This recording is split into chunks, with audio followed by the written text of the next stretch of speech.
সুপ্রিয় শিক্ষার্থী, কেমন আছো তোমরা? আশা করি সকলেই ভালো আছো। তো ইতিমধ্যে তোমাদের রেজাল্ট প্রকাশিত হয়ে গেছে। আশা করি সকলেই ভালো রেজাল্ট করেছো। তো যারা ভালো রেজাল্ট করেছো তাদেরকে অভিনন্দন।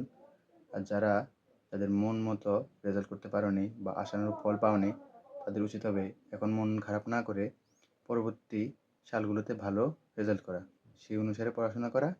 তো আজকে আমরা তোমাদের জন্য নিয়ে এসেছি যে 2025 শিক্ষাবর্ষের জন্য তোমাদের কারিকুলামটা নিশ্চয়ই তোমরা জানো যে চেঞ্জ হবে, যে কোন কোন বিষয়গুলো থাকবে, বিষয়টা কীভাবে নাম্বার থাকবে। তো আজকে আমরা সেই বিষয়গুলো আলোচনা করব। তো চলো বেশি কথা না বলে শুরু করা যাক। দেখো, জাতীয় শিক্ষাক্রম 2012 এর ভিত্তিতে 2025 শিক্ষাবর্ষের জন্য সাধারণ শিক্ষাধারায় ষষ্ঠ থেকে অষ্টম শ্রেণীর পর্যন্ত বিষয় কাঠামো, নম্বর ও সময় বন্টন ও মূল্যায়ন পদ্ধতি। তো এখানে হচ্ছে ষষ্ঠ থেকে অষ্টম, এবং আমরা পরের পৃষ্ঠায় দেখতে পারবো নবম থেকে দশম, অর্থাৎ যেহেতু নবম থেকে দশম বিষয়ে, অর্থাৎ নবম থেকে দশম শ্রেণীতে তোমাদের বিভিন্ন শাখা রয়েছে, বিজ্ঞান শাখা, মানবিক শাখা, ব্যবসা শাখা, তাই নবম দশম শ্রেণীর কারিকুলাম একটু আলাদা। কিন্তু ষষ্ঠ থেকে অষ্টম শ্রেণীর কারিকুলাম সেম, তোমাদের সকল শ্রেণীর কারিকুলাম আপাতত সেম থাকবে। তো চলো আমরা দেখে নিই কোন কোন বিষয়গুলো তোমাদের থাকছে। সেটা হলো বাংলা প্রথম পত্র, তোমাদের জন্য বরাদ্দকৃত নাম্বার হলো 100, এবং মূল্যায়ন পদ্ধতিটা হয়ে থাকবে লিখিত সামষ্টিক মূল্যায়ন। লিখিত সামষ্টিক মূল্যায়ন ওই 2012 শিক্ষাবর্ষ যেরকম সৃজনশীল পদ্ধতি হয়ে থাকতো, ঠিক সেরকমই তোমাদের জন্য সৃজনশীল এবং বহু নির্বাচনী প্রশ্ন থাকতে পারে। সাধারণত অর্ধবার্ষিক ও বার্ষিক পরীক্ষার মাধ্যমে মূল্যায়নটা করা হবে। অর্ধবার্ষিক এই তোমাদের বছরের মাঝখানে একটা পরীক্ষা হয়ে থাকবে, এবং বার্ষিক পরীক্ষা বছরের শেষে যে পরীক্ষাটা হয়ে থাকবে। তো বাংলা প্রথম পত্র থাকবে, সেটা হচ্ছে বরাদ্দকৃত নাম্বার হচ্ছে 100। বাংলা দ্বিতীয় পত্র থাকবে হচ্ছে 50 মার্ক। ইংরেজি প্রথম পত্র 100, ইংরেজি দ্বিতীয় পত্র 50 মার্কের। গণিত থাকবে 100 মার্ক, বিজ্ঞান থাকবে 100 মার্কের, বাংলাদেশ ও বিশ্ব পরিচয় 100 মার্ক। আর তথ্য ও যোগাযোগ প্রযুক্তি, যারা 24 শিক্ষাবর্ষে তোমরা ডিজিটাল প্রযুক্তি নাম চিনে থাকবা অনেকেই, তো তথ্য ও যোগাযোগ প্রযুক্তি থাকবে 50 মার্কের। তারপরে ধর্ম, অর্থাৎ যার যে ধর্ম, ইসলাম ধর্ম শিক্ষা, ইসলাম শিক্ষা, হিন্দু ধর্ম শিক্ষা, খ্রিস্ট ধর্ম শিক্ষা, বৌদ্ধ ধর্ম শিক্ষা থাকবে 100 মার্ক। আর একটি আবশ্যিক বিষয় থাকবে, আবশ্যিক বলতে একটি ঐচ্ছিক বিষয় থাকবে, সরি, এখানে আরবি, সংস্কৃত, পালি, শারীরিক শিক্ষা, স্বাস্থ্য, কর্ম ও জীবনমুখী শিক্ষা, কৃষি শিক্ষা, গৃহস্থ বিজ্ঞান, চারু ও কারুকলা, সঙ্গীত। এখানে যে কোনো একটি সাবজেক্ট তোমরা চয়েস করতে পারবে। তো তার উপর থাকবে 50 মার্ক। তো এই একটা মাত্র সাবজেক্ট বাদে, বিষয় বাদে, বাকি তোমাদের বিষয়গুলো হচ্ছে তোমাদের আবশ্যিক বিষয়, যেখানে লিখিত পরীক্ষা ও সামষ্টিক মূল্যায়ন পরীক্ষা হয়ে থাকবে। তো পরে রয়েছে এখানে 1 শিফট স্কুলের ক্ষেত্রে, 2 শিফট স্কুলে, এগুলো আসলে তোমাদের স্কুলের করণীয়, তোমাদের না, ঠিক আছে? তো আমরা দেখে নিই নবম থেকে দশম শ্রেণীর যে মান বন্টন রয়েছে সেটি কীভাবে হয়ে থাকবে।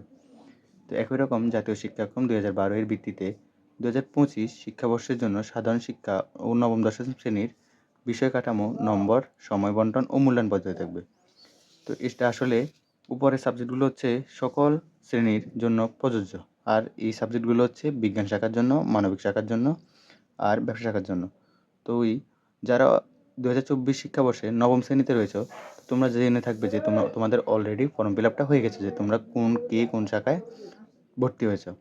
তো যারা বিজ্ঞান শাখায় ভর্তি হয়েছে তাদের জন্য হচ্ছে এই সাবজেক্টগুলো পদার্থবিজ্ঞান, রসায়ন। আচ্ছা, তার আগে আমরা সকল শাখার জন্য যে আবশ্যিক বিষয়গুলো সেগুলো দেখে নিই। যে সকল শাখার আবশ্যিক বিষয়, বাংলা প্রথম পত্র পরীক্ষার নম্বর হচ্ছে 100 হয়ে থাকবে। আর এই যে সাপ্তাহিক পিরিয়ড সংখ্যা, এটা আসলে তোমাদের না, এটা তোমাদের বিদ্যালয়ের। আর মূল্যায়ন পদ্ধতি হয়ে থাকবে লিখিত ও সামষ্টিক মূল্যায়ন, অর্ধবার্ষিক ও বার্ষিক, সেম আগের মতো। বাংলা প্রথম পত্র 100 মার্ক। বাংলা দ্বিতীয় পত্র, দেখো আমরা ষষ্ঠ থেকে অষ্টম শ্রেণীতে দেখছিলাম তোমাদের 50 মার্ক হলেও, নবম ও দশম শ্রেণীর ক্ষেত্রে বাংলা দ্বিতীয় পত্রে হচ্ছে 100 মার্ক। এটা একটু খেয়াল করবা, এই জন্য বাংলা দ্বিতীয় পত্র একটু ভালো মতো পড়তে পারো। ইংরেজি প্রথম পত্র 100, ইংরেজি দ্বিতীয় পত্র 100, গণিত রয়েছে 100 মার্কের, ধর্ম 100 মার্ক, তথ্য ও যোগাযোগ প্রযুক্তি 50, আর ক্যারিয়ার শিখবা দেখবা 50, শারীরিক শিক্ষা ও স্বাস্থ্যবিজ্ঞান, খেলাধুলা থাকবে হচ্ছে 50, ঠিক আছে? তো যারা বিজ্ঞান শাখায় পড়বা তাদের জন্য যে সাবজেক্টগুলো হচ্ছে পদার্থ, রসায়ন, জীববিজ্ঞান বা উচ্চতর গণিত, এখান থেকে যে কোনো একটা সাবজেক্ট সিলেক্ট করতে হবে। বাকি সাবজেক্টটা বা বিষয়টা হবে তোমার ঐচ্ছিক বিষয় হিসেবে ধরানো হবে, ঠিক আছে? তো পদার্থবিজ্ঞান, রসায়ন, আর যারা বিজ্ঞান শাখায় আমাদের সাবজেক্ট থাকবে, তাদেররা অবশ্যই উচ্চতর গণিতটা মেন সাবজেক্ট হিসেবে নেওয়ার জন্য, এবং জীববিজ্ঞানটা অপশনাল সাবজেক্ট হিসেবে নেওয়ার জন্য। আর হচ্ছে বাংলাদেশের বিশ্ব পরিচয়। সব সাবজেক্টে ১০০ করে থাকবে।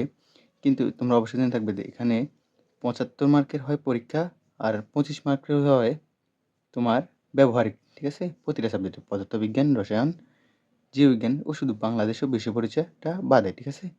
বাংলাদেশ ও বিশ্ব পরিচয়টা বাদে তোমার যে বাকি ৩টা সাবজেক্ট ৪টা সাবজেক্ট রয়েছে সেখানে ব্যবহারিক রয়েছে ২৫ মার্কের।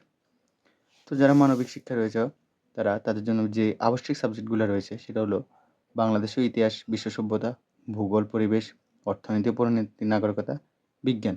এছাড়াও তোমরা ঐচ্ছিক বিষয় হিসেবে কৃষি শিক্ষাটা নিতে পারো। আর ব্যবসা শিক্ষা শাখার জন্য রয়েছে ব্যবসা উদ্যোগ, হিসাব বিজ্ঞান, ফিনান্স ও ব্যাংকিং বিজ্ঞান। ঠিক আছে? তো এই ছিল ২০২৫ সালের শিক্ষাবর্ষের বিষয় কাঠামো, নম্বরসমূহ, মানবন্টন ও মূল্যায়ন পদ্ধতি। আশা করি তোমরা ২০২৫ সালে অনেক ভালো পড়াশোনা করবা এবং নিজের বাবা মায়ের মুখ উজ্জ্বল করবা। ধন্যবাদ সবাইকে। আজ এই পর্যন্ত।